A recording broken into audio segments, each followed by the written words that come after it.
YouTube CEO Susan Wojcicki is stepping down after 9 years as CEO of YouTube. She's like a major force in this world. Yes. She took YouTube, which was like not a great business. She's one of the earliest Google employees. She took YouTube, which is not a great business, and turned it into this absolute powerhouse. Absolute Goliath. It remains, I think, the gold standard for every creator. Mm-hmm. There's lots of creators on Twitter and other places today saying, you know, we have our complaints about YouTube, and boy, do they have their complaints about YouTube. But it is the platform that treats us the best. Right. I think Marquez had a tweet that's like, just compare. Like YouTube has creator plaques and events and monetization schedules and reps. And then he was like, Instagram, nothing. TikTok, nothing. Twitter, nothing. Like, so YouTube is a powerhouse. Mm-hmm. So kind of amazing that she's stepping down. There's a little bit of color. Mark Bergen, who's a great reporter at Bloomberg, has been tweeting a little bit of color. No, she's dipped in the past few months. No one's really seen her. Yeah. No one's really understood this transition. Oh, that's not great. But it has been 9 years, and she's being replaced by her own handpicked deputy, Neil Mohan, who was the chief product officer of YouTube, but now, importantly, not becoming the CEO of YouTube. He's becoming the senior vice president of YouTube, according to Sundar Pichai. Oh, interesting. So, That's some org chart. You know how I am. Wizardry. I was about to say this piqued you, huh? You were like, oh. Yeah, there's obviously some drama here. Yeah. It's not a lot of drama because I know Neil. Neil has been on Decoder many times. I just talked to Neil after they did the Sunday ticket deal for YouTube TV. He was very happy. he won. I don't think you're going to see a lot of change between Susan and Neil. Like they were pretty lockstep. YouTube actually really interesting org chart thing. Neil, head of product. YouTube's content moderation and trust and safety reports to him is the head of product. Weird. Because they've built it as a product. They think it's a product. This is my whole thing about content moderation is the product. It's built into YouTube as a product. Okay. It doesn't report to like legal or Mark Zuckerberg or whatever it is, right? Just Mark for some reason. Just that part of YouTube, Mark handles. No, it's just like at Facebook, at the end of the day, like Mark made a bunch of decisions. Right. Like everything goes up to Mark. Yeah. This one was like it's product. And Susan made a bunch of those decisions too. But it's always just like one of the more unique parts of YouTube structure. And now he's in charge. Yeah. Do you think he didn't get the title because like she was an early employee of Google? She put a lot of time and energy into Google for years. It made sense to make her CEO, and now the structures, everything's changed. It makes sense to just have that person report directly to Sundar, and like that's it. Yeah, I don't know. I mean, again, I love an org chart conversation. Yeah. She was the CEO of YouTube before Sundar Pichai became CEO of Google. Right. So there's Larry and Sergey. They start Google in her garage. She's early. She becomes a CEO of YouTube, and then they're like, Larry Page is like, we're dipping. Screw this. We're just gonna do flying car startups or whatever it is they do. Sundar is the CEO of Google. So she predated Sundar as the CEO of YouTube before he became the CEO of Google, and then he became the CEO of Alphabet.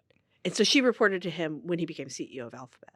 No, CEO of Google. So YouTube is a weird thing. It's part of Google, which is part of Alphabet, but it's still part of Google. But it's still YouTube. But it's its own little island. Okay. It's very confusing. Super confusing. So now Neil is in charge. Again, you can go listen to many Decoder episodes with Neil Mohan. He's smart.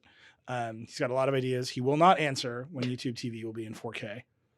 Just very good. Please answer. Sometimes I hit the brick wall of someone's media training on Decoder, and that's the wall.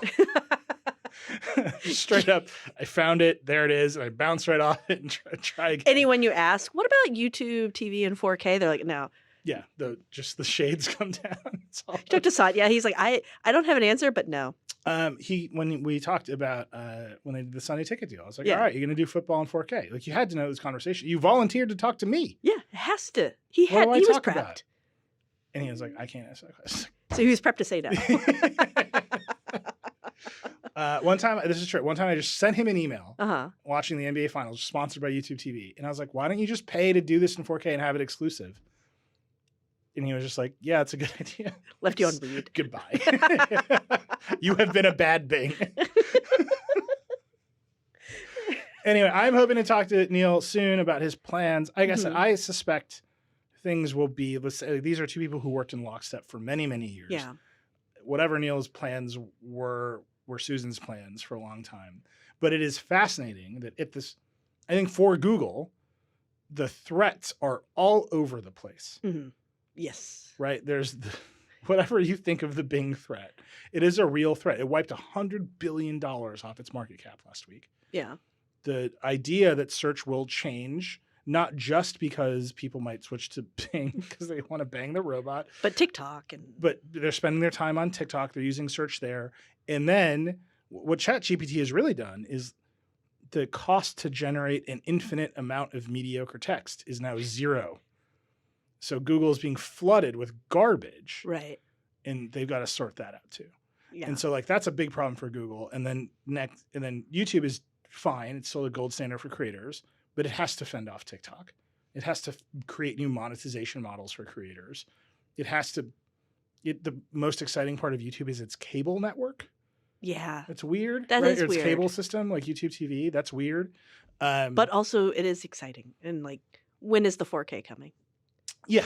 That's all I want to know. Yeah. Come on. It's an interesting timing for her to make this move. I think not only because of the length of time that she's been with YouTube, with Google, and has been doing all these things, and now they're facing these problems. I find it interesting. And I don't think that these things are directly related because it feels like this is something that has been in the works for at least a little while. And as you said, that she and Neil are kind of on the same page in terms of what they're doing. But it's interesting that she is leaving as Sergey and Larry are suddenly seemingly retaking active roles in the company. And she's probably the person there who has known them the longest. Certainly the person there who has known them the longest. And now that they're back, suddenly she's out the door. Yeah. It's unclear how much they're back.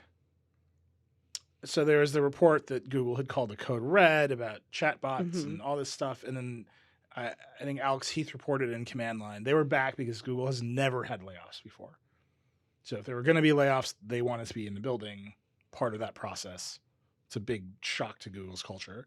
There was a blog post this week from an ex-Googler. We'll link it in the show notes. Pretty devastating takedown of Google's culture overall, right? And how it is basically a culture that avoids risks and is buoyed by the ad money printing machine of Google search. And now the company needs to invent new things and chart new paths and be what people think Google is, and they are struggling to do it.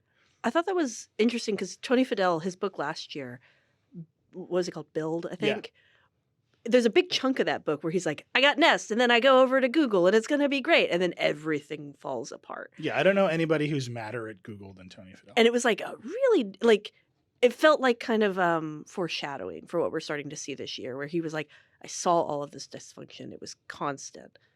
It's always the loudest person in the room wins. It's always, but only very specific loud people. Nobody is ever talking to each other, especially in ways they need to. And so all of that dysfunction, it feels like is starting to come to a head. And it makes sense for Susan to be like, you know what? I got my bag.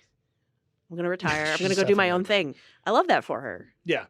Like I said, incredible run. YouTube is the platform it is. Many reasons to criticize YouTube. On any day, some YouTuber is getting their wings and making the video where they complain about YouTube. Yes. And that is the beginning of that's like when you become a YouTuber, is when you make the video complaining about being demonetized or or the algorithm banning you or whatever it is. I can't wait to do that for the Vergecast. That's when you know you're a professional YouTuber. And I've said this to Neil. I'm like, this is a thing. He's like, yeah, it's weird, huh? They know that this is part of the cycle with YouTube. And they have this competition with TikTok they have to fend off.